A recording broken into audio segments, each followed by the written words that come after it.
I think that success is a process. And I believe that my first Easter speech in the Kosciusko Baptist Church at the age of 3.5 was the beginning. And that every other speech, every other book I read, every other time I spoke in public was a building block. So that by the time I first sat down to audition in front of a television camera and somebody says, read this, what allowed me to read it so comfortably and be so at ease with myself at that time was the fact that I'd been doing it a while. If I'd never read a book or I'd never spoken in public before, I would have been traumatized by it. So the fact that we went on the air with the Oprah Winfrey Show in 1986 nationally, and people say, oh, but you're so comfortable in front of the camera, you can be yourself. Well, it's because I've been being myself since I was 19. And I would not have been able to be as comfortable with myself had I not made mistakes on the air and been allowed to make mistakes on the air and understand that it doesn't matter. There's no such thing to me as an embarrassing moment. No such thing. If I tripped and fell, if my bra strap showed, if my slip fell off, if I fell flat on my face, there's no such thing as an embarrassing moment because I know that there is not a moment that I could possibly experience on the air that somebody else hasn't already experienced. So when it happens, you say, oh, my slip fell off. And it's no big deal. I mean, like, I was on TV the other day and somebody says, oh, Oprah, you have a run.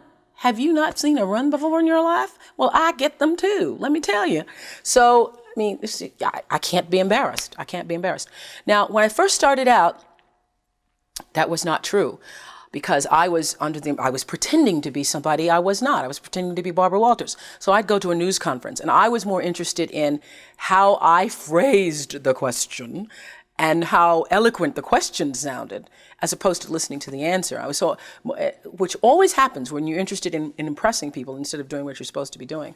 And it took me a while. It took me messing up on the air during a live newscast. I was doing a list of foreign countries, and there was all these foreign names, and then Canada was thrown in, and I called Canada, Canada. And I got so tickled that I called Canada. I go, that wasn't Canada, that was Canada. Excuse me, that wasn't Canada, that wasn't Canada, that was Canada. And then I started laughing. Well, it became the first real moment I ever had.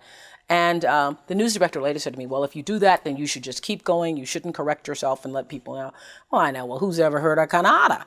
So that was, for me, the beginning of realizing that, oh, you can laugh at yourself and you can make a mistake and it's not the end of the world. You don't have to be perfect.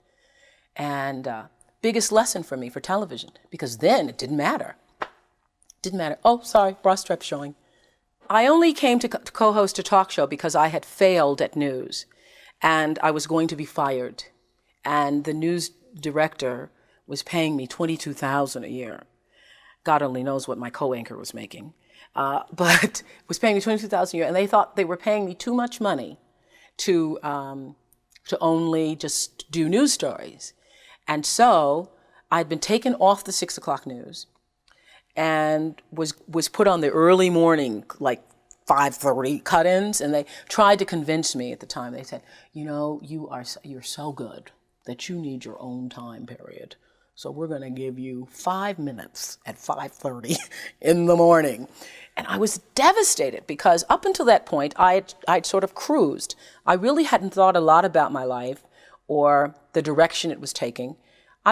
Because I'd happened into television, happened into radio, sort of happenstanced. I don't believe in luck. I think luck is preparation meeting opportunity, but I felt like I had somewhat prepared myself, but that I had happenstanced into it. So I thought, okay, I was working in Nashville, and so I moved to Baltimore, and then I'll do this for a while, and then I don't know what I'll do. And so when I was called in and put on the edge of being fired and certainly demoted and knew that firing was only a couple weeks away, I was like devastated. I was 22 and embarrassed by the whole thing because I'd never failed before. And it was that failure that led to the talk show because they had no place else to put me. They put me on a talk show one morning. And I'm telling you, the hour I interviewed, my very first interview was the Carvel ice cream man and Benny from All My Children. Never forget it. And I came off the air thinking, this is what I should have been doing, because it was like breathing to me, like breathing. You just talk. Be yourself is really what I've learned to do. And so from the very first day I did my very first talk show, I knew it. I knew it was the right thing to do. I felt the same thing about acting too, only I was so terrified that it was a little more difficult for me. For me, the turn on in acting, the turn on is the ability to express another person's life. I think if you can internalize and then manifest externally the essence of another being, that is the ultimate in understanding. What it takes to take somebody else's life, make it your own, and put it out there. It's the ultimate. You understand things about people that you could never imagine. It's like almost for a while getting to live somebody else's life without having to experience all of the experience that comes with creating another life.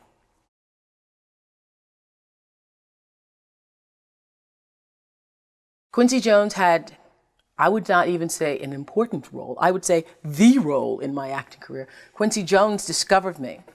And it's so interesting to me because when I was working as a television newswoman in Baltimore, and really all I wanted to do was be an actress, but I was doing television, and I felt at the time, well, I can't quit this job because this is what everybody else wants to do. And if I quit this job, what am I going to do? And I was going to a speech coach at the time that the station had sent me to. The broadcasting school, they sent everybody to the same woman. And I was telling her, I really don't want to do this. What I really want to do is act. And she says, my dear, you don't want to act, because if you wanted to act, you'd be doing it. What you want to be, my dear, is a star. Because if you wanted to act, you'd be waiting tables in New York. And I thought, now, why am I going to wait tables if I'm already working in TV? So I said, well, what I think is going to happen is I will be discovered, because I want it so badly. Somebody's going to have to discover me. And she said, you just dream. You dream, you're a dreamer. So when it happened, I called her up. I said, you will not believe this. I got discovered. And it really was a discovery. It's like one of those Lana Turner stories, only it wasn't a drugstore. He was in his hotel room, saw me on TV. It was unbelievable. So the interesting thing about that is that I truly believe that thoughts are the greatest vehicle to change power and success in the world. Everything begins with thoughts. I mean, the chairs that we're sitting in, the room that we're in, all started because somebody thought it. So I thought up The Color Purple for myself. I know this is going to sound strange to you. I read the book. I got so many copies of that book. I passed the book around to everybody I knew. If I was on the bus, I'd pass it out to people. And when I heard that there was going to be a movie, I started talking it up for myself. I didn't know Quincy Jones or Steven Spielberg or how on earth I would get in this movie. I'd never acted in my life, but I felt it so intensely that I had to be a part of that movie. I really do believe I created it for myself. I wanted it more than anything in the world and would have done anything to do it. Anything to do it. The most powerful scene in The Color Purple for me was a scene where Sophia walks through the cornfield and proclaims herself to Celie,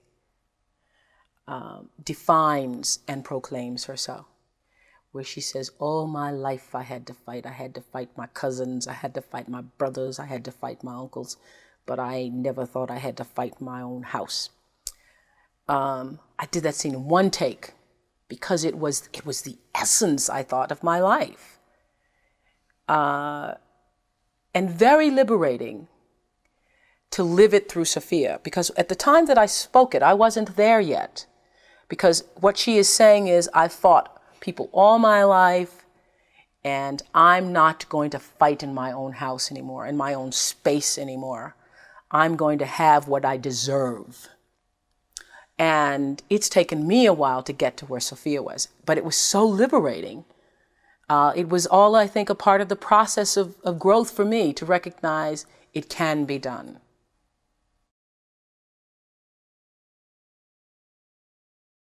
I was raised on a farm with my grandmother for the first 6 years of my life. I knew somehow that my life would be different and it would be better. I never had a clear-cut vision of what it was I would be doing. I just always felt somehow. I remember absolutely physically feeling it at around 4 years old. I remember standing on the back porch. It was a screened-in porch, and my grandmother was boiling clothes because, you know, at that time we didn't have washing machines, and so people would, you know, physically boil clothes in a great big iron pot, and she was boiling clothes and poking them down. And I was watching her from the back porch, and I was 4 years old, and I remember thinking, my life won't be like this. My life won't be like this. It will be better. And it wasn't from a place of arrogance. It was just a place of knowing that things could be different for me somehow. I don't know what made me think that. I always wanted to be an actress for most of my adolescent and adult life. My father didn't want me to be, because his idea of what an actress was one of these, you know, lewd women, and how are you going to take care of your life? So I always wanted to be an actress, and have taken, I think, a roundabout way to get there, because I still don't feel fulfilled as an actress. I still feel like, okay, I own my own studio and all this, but I'm thinking, I did all of this just to be an actress. I just want to be able to act. For a while, I wanted to be a school teacher. In the 4th grade, Mrs. Duncan was my greatest inspiration. In the 4th grade is when I first, I think, began to believe in myself. I, for the first time, believed that I could do almost anything. I felt I was the queen bee. I felt I could control the world. I was going to be a missionary. I was going to Costa Rica. I used to collect money on the playground to take to church on Sundays from all the other kids. And at the time in schools, we had devotions. And I would sit and I would listen to everything the preacher said on Sunday, and go back to school on Monday morning and beg Miss Duncan to please let me do the devotion, just sort of repeat the sermon.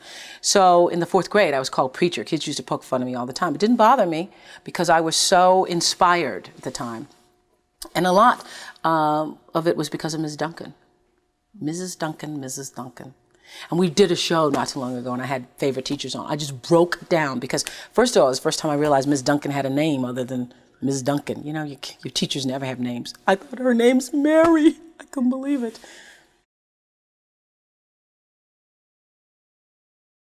Well, I was born, as I said, in rural Mississippi in 1954, and I was born at home.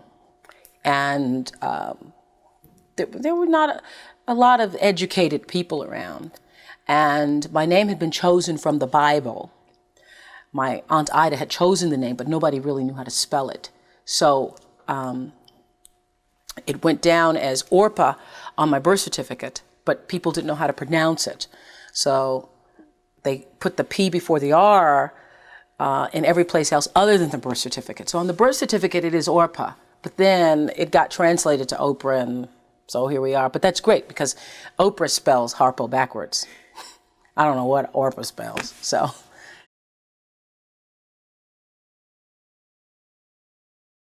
I came to live with my grandmother because I was a child born out of wedlock, and my mother moved to the north. She's a part of that great migration to the north in the late 50s. And I was left with my grandmother, like so many other black youngsters were, left to be taken care of by their grandmothers and grandfathers and aunts and uncles. And I was one of those children.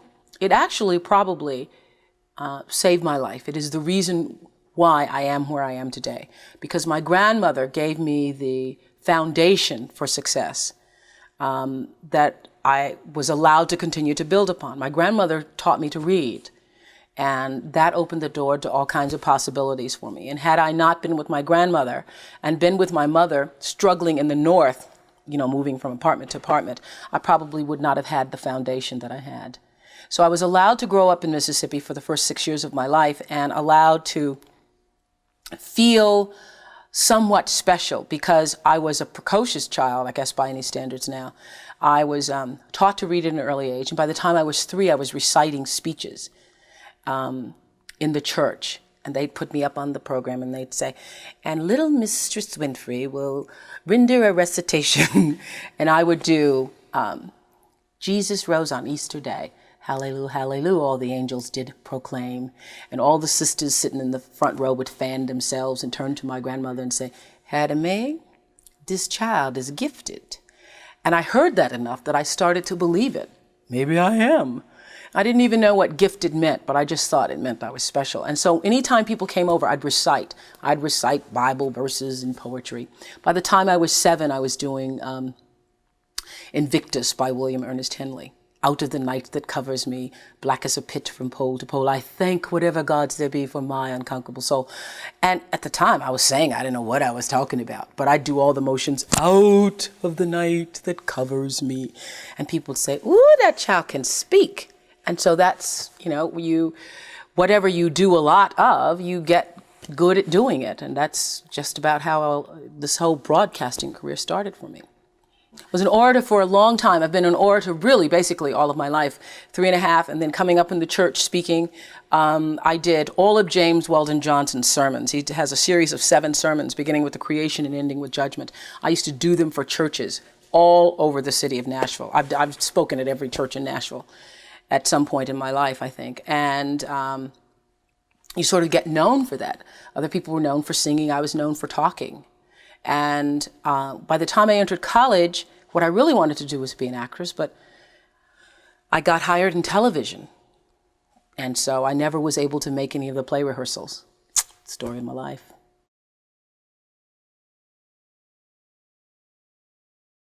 Well, I was living with my mother and living under circumstances that a lot of young children have to deal with today. Even. We weren't living in the projects. And if you'd asked me at the time if we were poor, I probably would have said no, because when you are living it and you don't know anything else, you think that's the way life is.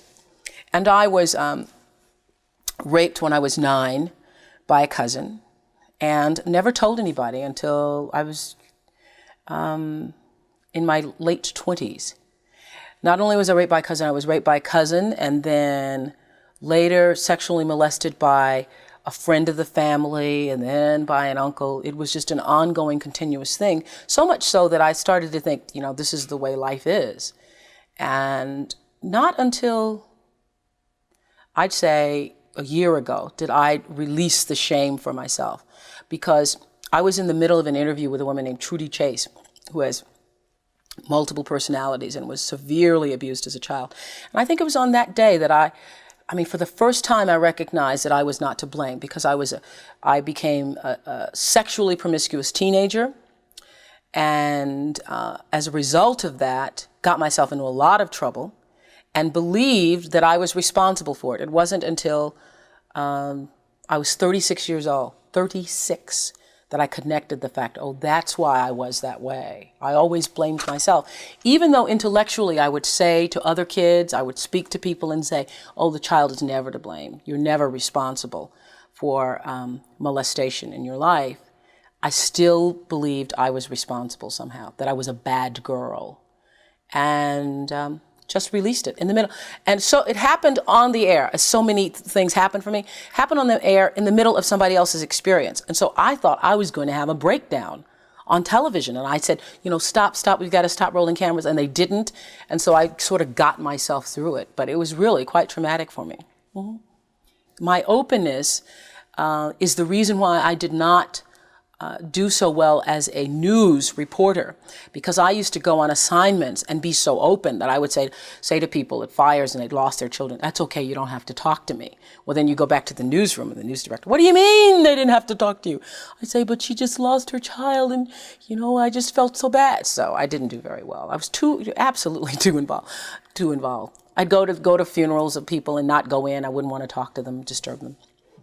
Cry on the air. I think the lesson that you learn from allowing yourself to be abused as a child is an ongoing lesson.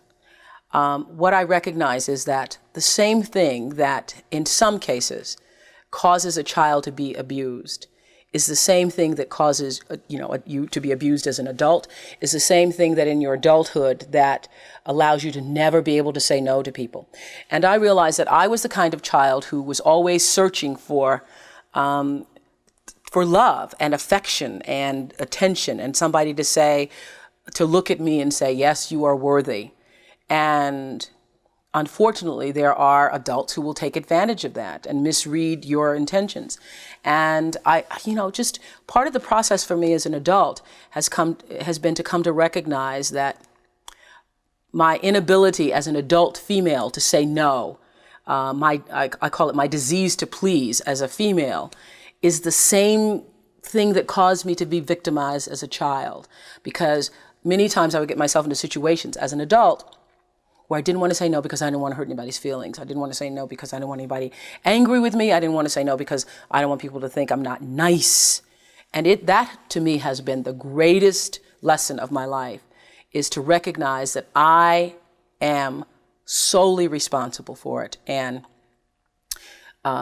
not trying to please other people, not living my life to please other people, but doing what my heart says all the time. That's the biggest lesson for me. The other big lesson for me has been to learn, not only do you have the right to do whatever you want, you have the right to change your mind, which has gotten me into so much trouble in my life. Like I'd say, but I have to because I said I was going to do it. And then later you think about it and you realize I shouldn't be doing this, but I said I was going to do it and I don't want to make anybody upset. And it's taken me 37 years to figure that out, to get that straight. I think, oh my goodness, if I had learned this 20 years ago, all the time I could have saved. Look where I could have been. Look, and I don't know if men have this problem. I think men who are, for instance, abused sexually or physically, that it manifests outwardly in some way, that their anger and their rage takes on a different kind of direction. I think women, to a great extent, and I know many, many women who were sexually abused, internalize it and then allow themselves to abuse themselves later on in life. You just don't allow yourself to be all that you can be. Whereas a man will make it more external and will be angrier. I don't believe that anything happens without a reason. I don't believe it. And in order to believe that is the truth, you have to believe it in all circumstances. So I say, if you're going to take responsibility for your life, then you have to take it in all forms. I certainly wish that I had been the kind of child who told the first time. And so because I wasn't the kind of child who did that, a part of my mission in life now is to encourage every other child who's abused. You tell, and if they don't believe you, you keep telling. You tell everybody until somebody listens to you. And if nothing else, that's part of something good that came out of that experience for me. Because I don't want it to happen to another child. I don't want another child to be afraid of saying, this is what happened to me. The greatest thing about what I do for me is that I'm in a position to change people's lives. It is the most incredible platform for influence that you could imagine. And it's something that I hold in great esteem and take full responsibility for. I do every show in prayer. Not down on my knees praying, but I do it in sort of before every show, a mental meditation in order to get the correct message across, because you're dealing with millions of people every day, and it's very easy for something to be misinterpreted. And so my intention is always, regardless of what the show is, whether it's about sibling rivalry or wife battering or children of divorce, for people to see within each show that you are responsible for your life, that although there may be tragedy in your life, there's always a possibility to triumph. It doesn't matter who you are, where you come from, and that the ability to triumph begins with you. Always, always. It's a glorious thing. I feel very blessed that as a kid, when I was growing up, and especially in the 3rd and 4th grade, I always wanted to be a minister and preach and be a missionary. And then for a while, after Miss Duncan's 4th grade class, I wanted to be a 4th grade teacher. And I think in many ways that I have been able to fulfill all of that. I feel that my show is a ministry. We just don't take up a collection. And I feel that it is a teaching tool without preaching to people about it. I really do. That is my intent. That is my intent. And I couldn't do the kinds of shows that I see some other people do. I couldn't. And I've reached a level of maturity in this work myself. There was a time when I first started out that I would say I was far more exploitive. You just put a person on for the purpose of having. I wouldn't do that anymore. I was in the middle of a show with some white supremacist skinheads, Ku Klux Klan members. And in the middle of that show, I just had a flash. I thought, this is doing nobody any good. Nobody. And I had rationalized the show by saying, oh, people need to know that these kinds of people are out here. I won't do it anymore. I just won't do it. There's certain things I won't do. Satanism of any kind of Satan worship, I won't do. I no longer want to give a platform to racists. I just don't, because I think no good can come of it. And so if you don't know that it exists, I'm sorry, you won't hear it here. But that's growth for me. I did a show, taped a show last year with a guy who was a mass murderer who killed 80 people. And I did the whole interview, and I had the families on of some of the people he killed. In the middle of it, I thought, I shouldn't be doing this. This is not going to help anybody. It's a voyeuristic look at a serial killer. But what good is it going to do anybody? And it didn't air it.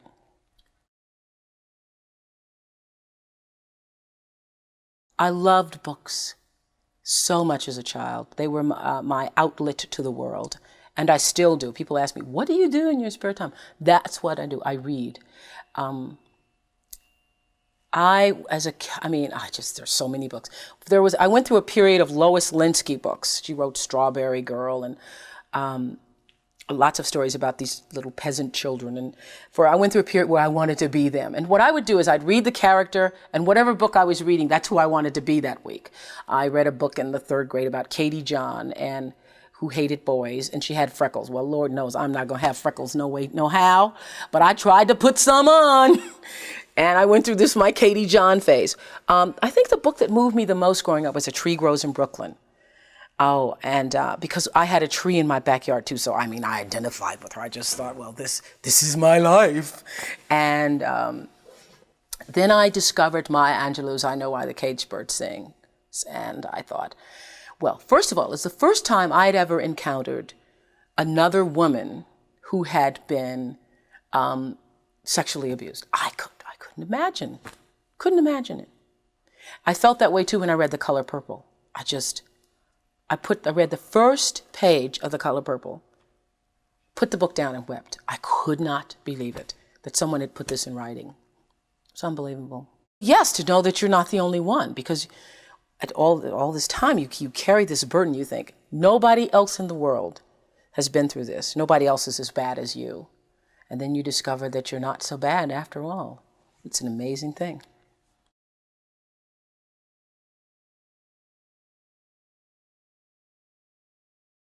Very strict father, but I love him for it today. At the time I thought I couldn't imagine any human being so strict.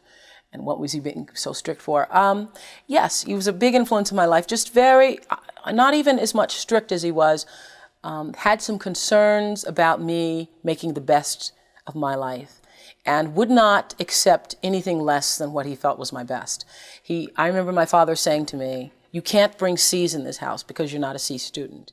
If you were a C student, you could, because I'm not trying to make you do or be anything that you can't be. But you're not a C student, you're an A student. So that's what we expect in this house.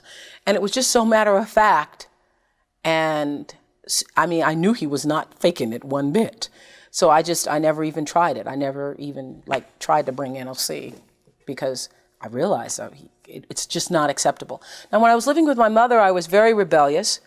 I was, as I said, promiscuous and rebellious, and did everything I could get away with, including faking a robbery at my house to save my glasses and my dog one time. I remember, stomping the glasses in the floor and putting myself in the hospital and acting out the whole scene. And I used to pull all kinds of pranks, ran away from home. I got to my father's house. I never told, and I used to lie to my mother all the time. I'd stay out, make up stories. I moved to my father's house. I never told another lie. Because I knew it wasn't going to be accepted. I knew okay, it stops right here. I needed structure and attention. I require a lot of attention. And now I get the attention of 20 million people. It's a little too much attention. It's a lot of attention, yeah. I wanted it, I got it. I got some attention, I tell you.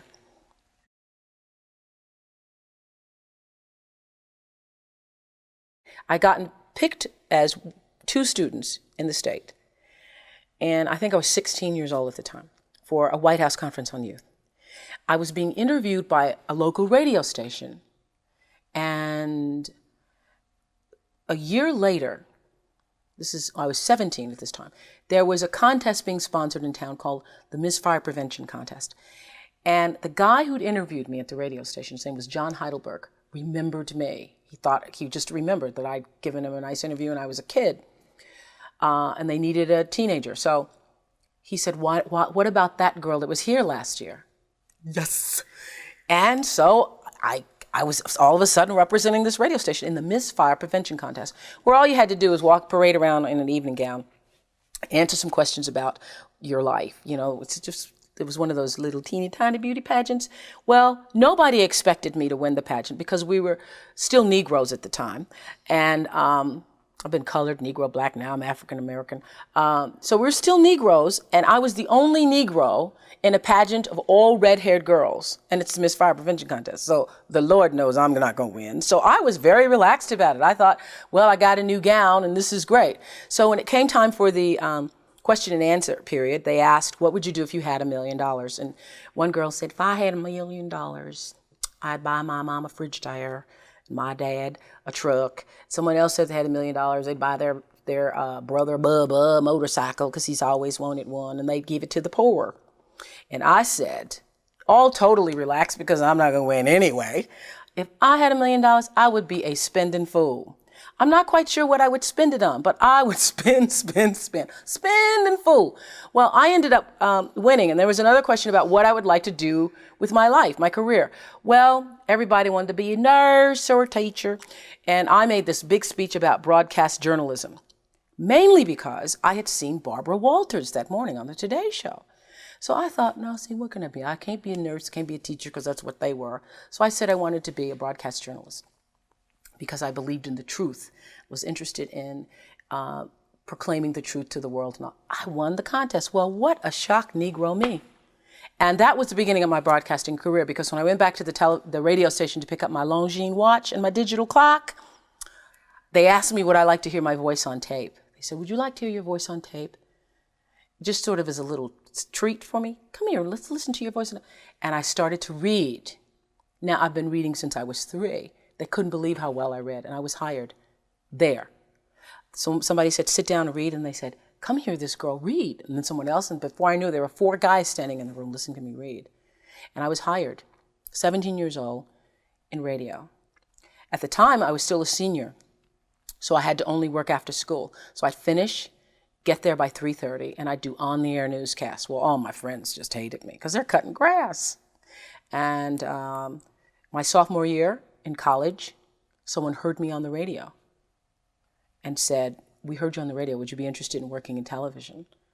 And I turned them down 3 times. And the 3rd time, I had a college professor. I said, they keep calling me to be on television. And I know if I do television, I'll never finish school. So he said, don't you know that's why people go to school, so that somebody can keep calling them, you nitwit. So I went and I interviewed for the job, and Chris Clark gave me the job. I interviewed for the job in television. I've never even been behind the scenes of television. I was 19 at the time, so I decided to pretend to be Barbara Walters, because that's how I'd gotten into this in the first place. So I sat there pretending with Barbara in my head, did everything I thought she would do, and I was hired. It was amazing. As a matter of fact, it was because of the riots of the 70s that I think they were looking for minorities. They were trying to fulfill all of their quotas and programs. And so I was hired as a token and had to take the heat from my college classmates. I went to an all-black college with them calling me a token. And I used to say, yeah, but I'm a paid token. And I recognized that, and at the time I didn't even know it was a pun. I was thinking, yeah, but they pay me. And I was very defensive about it, because I've always had to live with the notion of other black people saying, oh, for any amount of success that you achieve, they say, oh, you're trying to be white, you're trying to talk white, you're trying to be white, and so forth, which is such a ridiculous notion to me. Since you look in the mirror every morning and you're black, there's a black face in your reflection. So I, had to live with that whole thing of, trying to, and it was very uncomfortable for me at first, because when I first started as a broadcaster, I was 19, very insecure, thrown into television, pretending to be Barbara Walters, looking nothing like her, and still going to college. So I do all my classes in the morning from 8 to 1, and then in the afternoon I work from 2 to 10 and did the 6 o'clock news. And would stay up and study and all that stuff, until 1, 2, or 3 o'clock in the morning, and then just start the routine all over again. And my classmates were so jealous of me that I remember taking my little $115 paycheck, and at the time I thought it was really a lot, but taking $115 and trying to appease them. I would always, anytime anybody needed money, I was always offering, oh, you need $10, or taking them out for pizza, ordering pizza for the class and things like that. That whole disease to please, that's where it was the worst for me, I think, because I wanted to be accepted by them and could not be, because first of all, I didn't have the time. They wanted me to pledge, and I didn't have the time to pledge. I didn't have the time to be a part of all the other college activities or a part of that whole lifestyle. And it was very difficult for me socially, really one of the worst times of my life, because I was trying to fit in school and be a part of that culture, but also trying to build a career in television.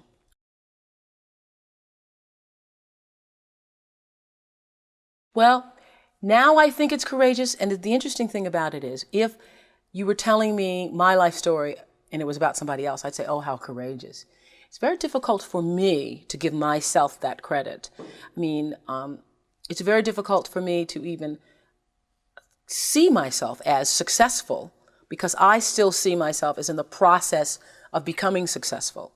To me, successful is getting to the point where you are absolutely comfortable with yourself, and it does not matter how many things you have acquired. The ability to learn to say no and not to feel guilty about it, to me, is about the greatest success I have achieved. The fact that I have, in the public side, done whatever is fine. It's all a part of a process for growing for me. But to me, to have the kind of internal strength and internal courage it takes to say, no, I will not let you treat me this way, is what success is all about. It's the same thing that prevents you from being abused as a child, that prevents you from being abused as an adult, that allows you to build success for yourself. I will not be treated this way. I demand only the best for myself. You are worthy to say no. That it's okay if you say no. It's okay if you say no and then people don't like you. That's really okay. The important thing is how you feel about what you're doing, how you feel about yourself. It's a long struggle, though. It's a long struggle. And I'm just hoping that, in the work that I do on the show and the speaking that I do around the country, and that young people who are watching this can get the lesson sooner than I did. Because it's painful, because you keep repeating it over and over and over until you get it right. And what I found is that every time you have to repeat the lesson, it gets worse. Because I call it God trying to get your attention, the universe trying to get your attention. So we didn't get your attention the first time, so we're going to have to hit you a little harder this time. So I'm still doing it. I'm still learning. It seems worse because it gets worse. Yeah. I say this. Many times I say the universe is always trying to get your attention. I use universe and God interchangeably. It's trying to get your attention. And sometimes it starts out, any major problem you encounter, it always started out as a whisper. By the time it gets to be a storm, you've had a pebble knock you upside the head, you've had a brick wall, you've had the house to fall down, and before you know it, you're in the eye of the storm. But long before you're in the eye of the storm, you've had many warnings, like little clues. So now my goal in life is to not to have to hit the eye of the storm, is to catch it in a whisper, to get it the first time. And getting it comes from understanding I think the one thing that has allowed me to certainly achieve both material success and spiritual success is the ability to listen to my instinct. I call it my inner voice. It doesn't matter what you call it, nature, instinct, higher power, but the ability to understand the difference between what your heart is saying and what your head is saying. I now always go with the heart. Even when my head is saying, oh, but this is the rational thing, this is really what you should do, I always go with that little feeling, the feeling. I am where I am today because I have allowed myself to listen to my feelings.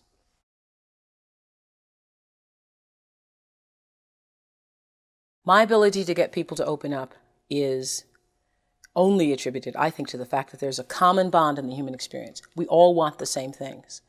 And I know that.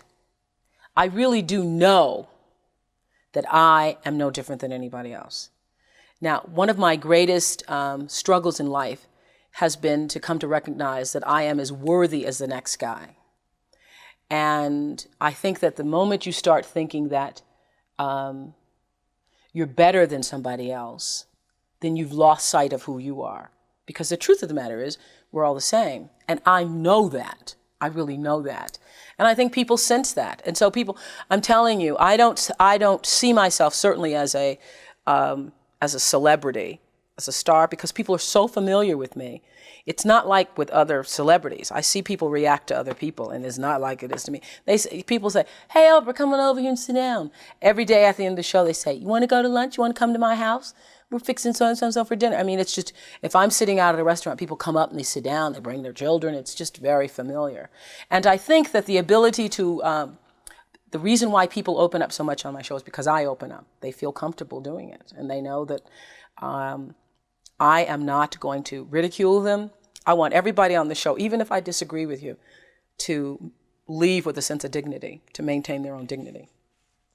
You know, and a lot of people, like critics, for instance, don't get it. There's some people who, who criticize the show. Now, I take criticism very seriously. There have been, I can't say that I'm one of those people who does not read criticism, because I do. And if someone criticizes something and it strikes a nerve with me, I will then move to correct it. I mean, I have written critics who have said things that I thought were very valid. Recently, someone criticized us for airing a show on mothers who had gone through postpartum depression and had killed their children, and they were saying that the show should not have aired in the afternoon because of other children watching. And I absolutely agree with that. I think that's a very valid point. We should have considered that. That's one of the things I did not think about. I'm thinking that I'm going to help all these mothers who are going through this, but that person was absolutely right. So if the criticism is valid and comes from a point of view of being well thought out and not just to attack, I accept it. And I usually get better as a result of it. Critics have actually helped me to get better. I am, of all things in my life, I would say I'm a truth seeker. I'm a truth seeker. And I believe that, the cliche, the truth shall set you free. I absolutely believe that. And so if you're telling me the truth, I accept it and will move on it. The thing that has caused me the greatest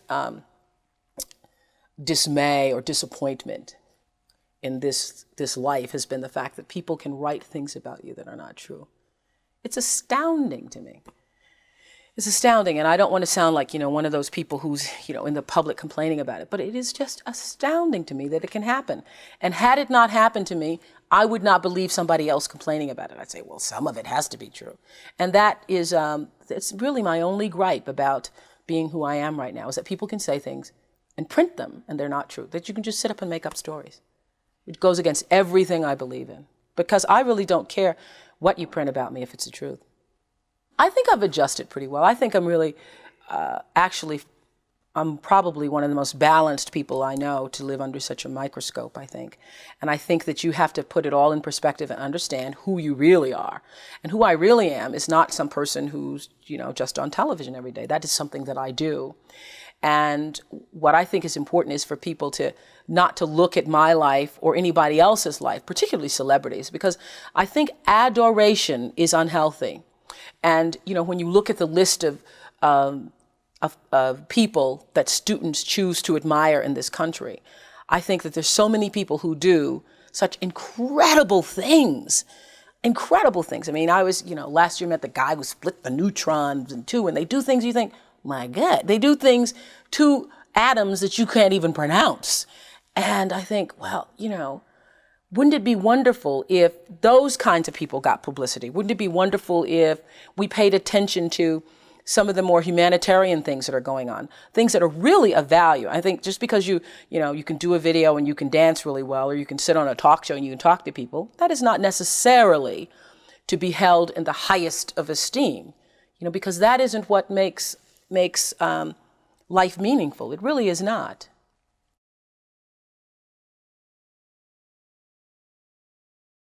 I think the most important thing to get ahead falls back to what I truly believe in, and that is the ability to seek truth in your life. And that's on all forms. You have to be honest with yourself. You can be pursuing a profession because your parents say it's the best thing. You can be pursuing a profession because you think you'll make a lot of money. You can be pursuing a profession because you think you're going to get a lot of attention.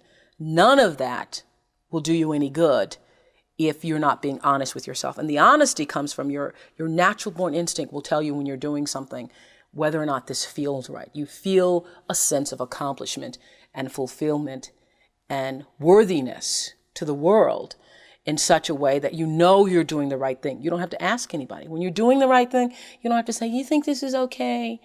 It's like, and it works on every level. Whether or not you're going to a party or you're choosing a dress or you're choosing a friend, if you ever have to say, do you think this is okay? Chances are it is not, because that's your instinct trying to get you to ask yourself that question. Maybe this isn't okay.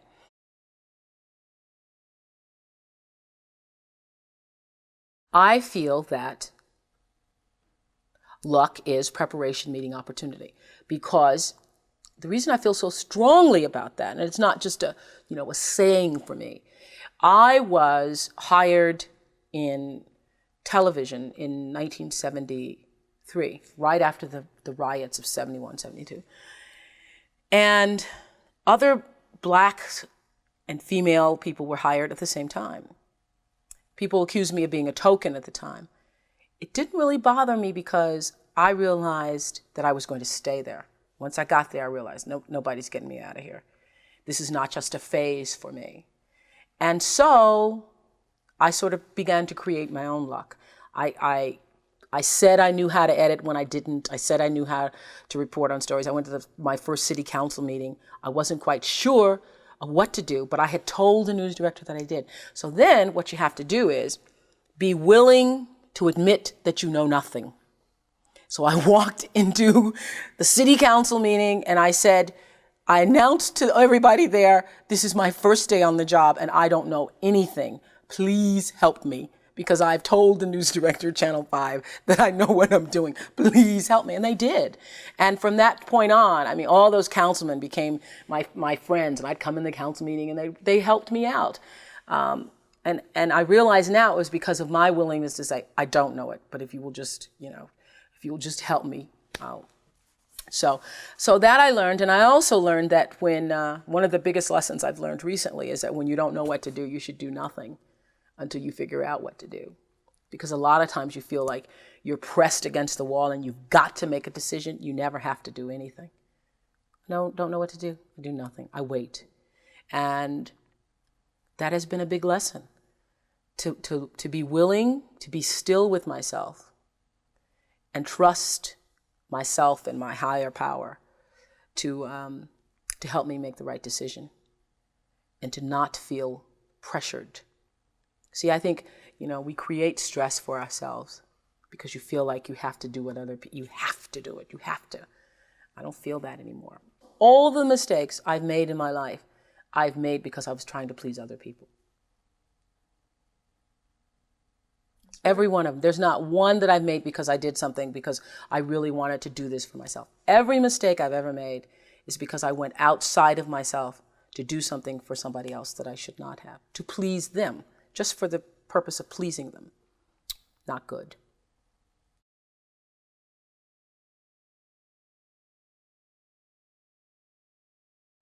Yeah, it was a lot of trouble just to get to be an actress. I ended up building my own studio because when I was shooting The Color Purple, I was not allowed the kind of freedom that was necessary to do that work. And what I really want to do is to create films for myself and other people that uplift, enlighten, encourage, and entertain people. And in order to do that, I need time. So I was working under a situation where I only had so much time to do it. So when the studio became available, as I say, to me, success is a process. There was this empty studio, old vacant lot available. And I have a partner who said to me, there's that studio available. And if you take over your own show, well, it had never occurred to me that that could happen. The studio came to be as a roundabout way for me to get to be an actress. I've been trying to be one since I was 3. And it happened as a part of an ongoing process for me. When, it's much easier for me to make major life, multi-million-dollar decisions than it is to decide on a carpet for my front porch. That's the truth.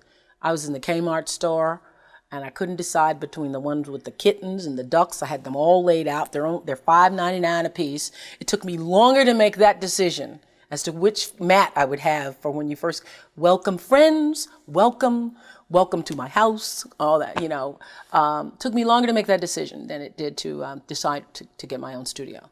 I have a lawyer, manager, who he and I are now partners, who came to me and said, you can own your own show.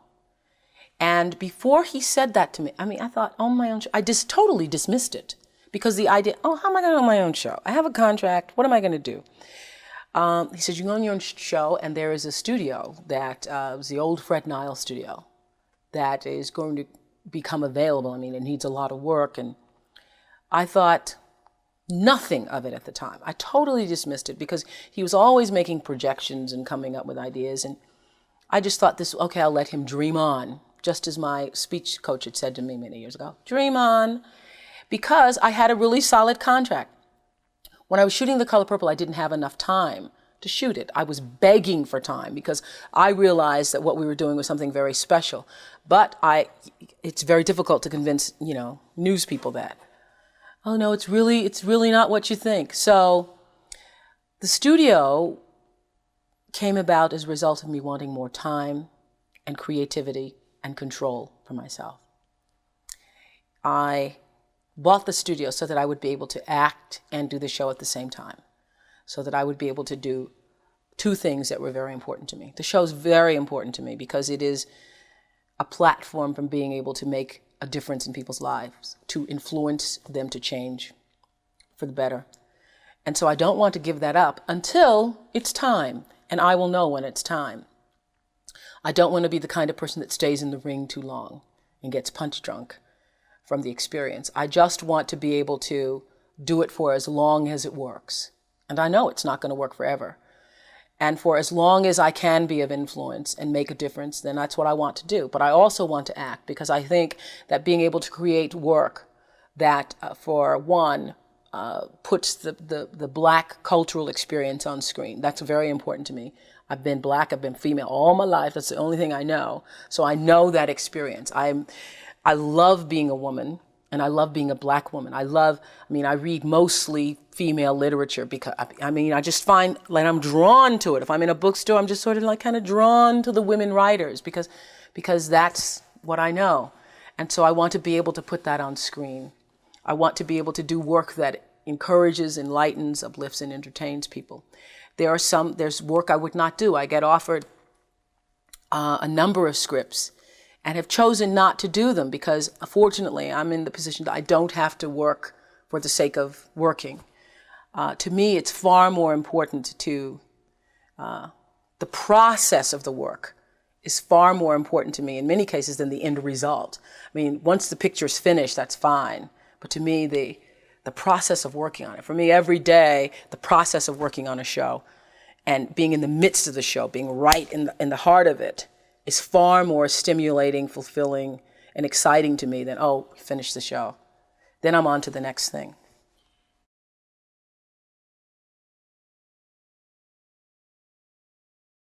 That's so interesting to me because I read that too. And I read that and I think, well, what does this mean? It was so interesting. Like one day I was on the Forbes list and somebody said, I saw you on the Forbes list. And it was like, it just was another thing that had happened. It wasn't like, oh my God, I made the Forbes list. What I find though is once you make it, there's a competitive streak in you. Because now I go, well, where was I on the list? So first I didn't care about making it. Now I want to. I remember calling up Bill Cosby saying, could you loan me some money so I could be number 5? Because I got beat out by New Kids on the Block. Could you please give me a few? But other than that, it doesn't register. It is very difficult for me to see myself as other people see me. It's very difficult. I don't know what that means. I don't know what being Oprah Winfrey means to other people from the outside, because I still feel the same.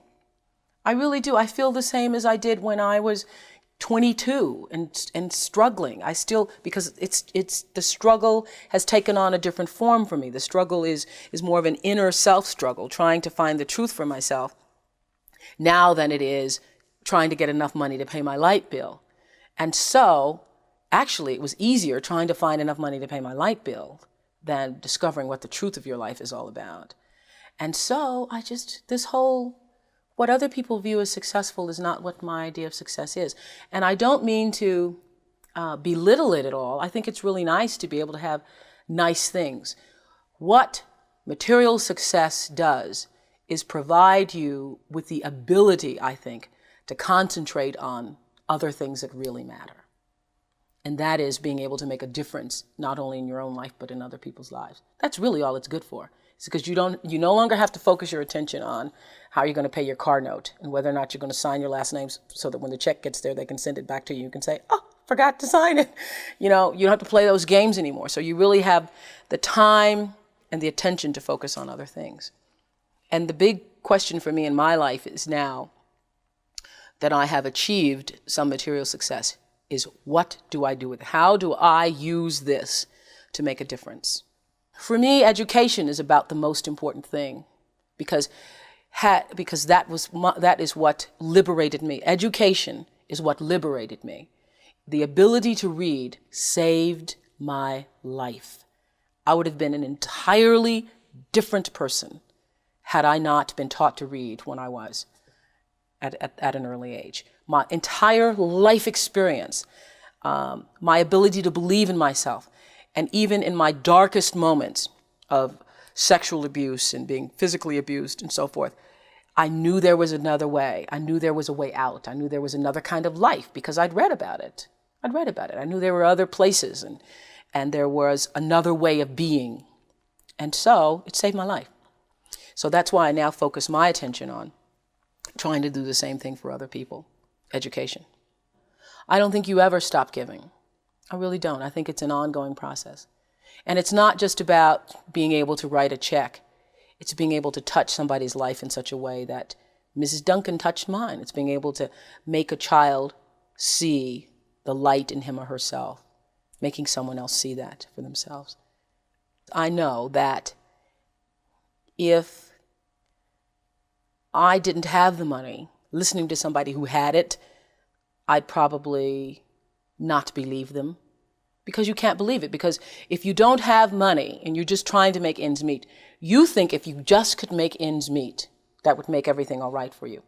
What I know is that if you do work that you love and work that fulfills you, the rest will come. And that I truly believe that the reason I've been able to be so financially successful is because my focus has never, ever for 1 minute been money. And the fact that the money has come has really surprised me. I've been just really surprised and delighted and very pleased and many times overwhelmed by it. But the money has never been the focus. The reason, I think if you're on the road to success, is if you would do your job and not be paid for it. And I would do this job and take on a second job to make ends meet if nobody paid me, just for the opportunity to do it. That's how you know you're doing the right thing.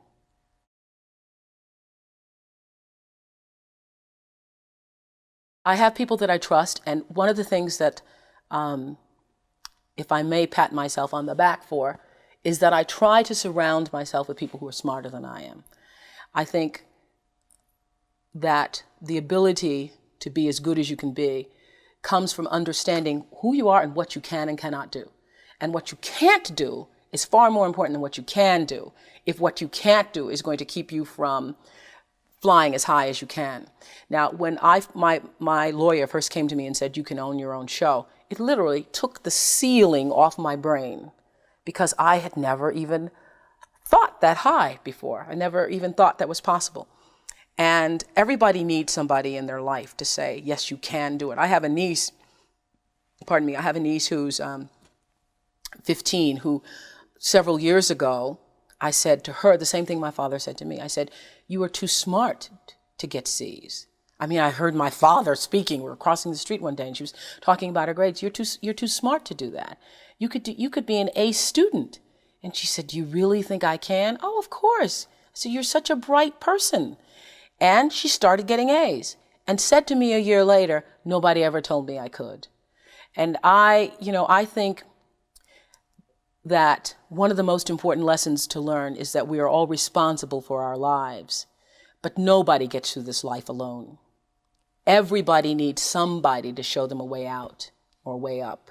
Everybody does. See, I feel best in surroundings where other people are smarter than I am, because I feel like I can always learn something from them. One of the other big lessons I've learned, particularly in business, I think you have a responsibility to yourself to learn as much about your business as you can.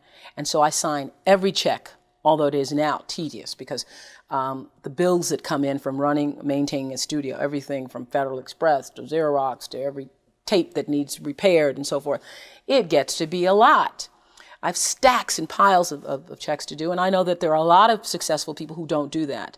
I still have a tenement mentality. I've been very, very poor in my life. And so the idea of having money and not being responsible and knowing how much money you have and keeping control of it is not something that I personally can accept. I know that there are other people who can, but it is not a possibility for me. I need to know where it is. I mean, there are times I think I want to go to the bank and say, show it to me, because, just seeing it on a piece of paper, anybody could print out a piece of paper. So, I watch it very carefully and try to maintain responsibility for it.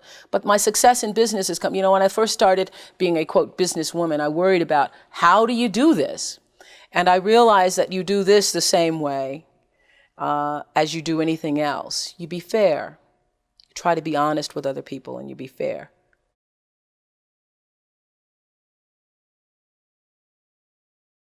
A 12-hour day is a 12-hour day is a short day for me. I feel like after a 12-hour day, what am I going to do with the rest of my day? I get home, I don't know what to do with myself, because I have all of this time left over. I don't know what to do.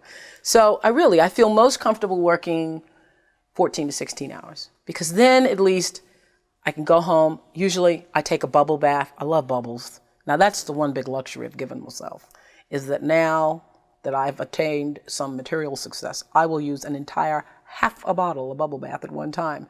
Really extravagant. And I'm really particular about the kind of bubbles too. Like, I don't want the kind that drip down off of your arm, poor quality bubbles. I like the kind that cover your arm and the bubbles stay. So I'll go home and take a bubble bath, and usually get in bed with a pile of books. Pile of books, papers, magazines. I have to read a lot for the show. Most of the show's questions, though, come from my own natural whatever I want to know about a particular subject. And I find I'm best in situations where I just go right off the top of my head. I ask what I want to know. And that's what being in television for a long time, I think, and also getting comfortable with yourself allows you to do. Because if you make a mistake, you make a mistake. It's okay to make a mistake.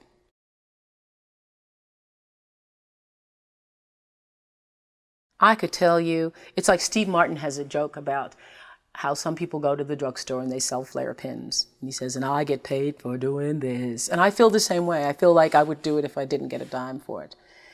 And that's why you're doing the right thing, because it doesn't even feel like work. It doesn't feel like work.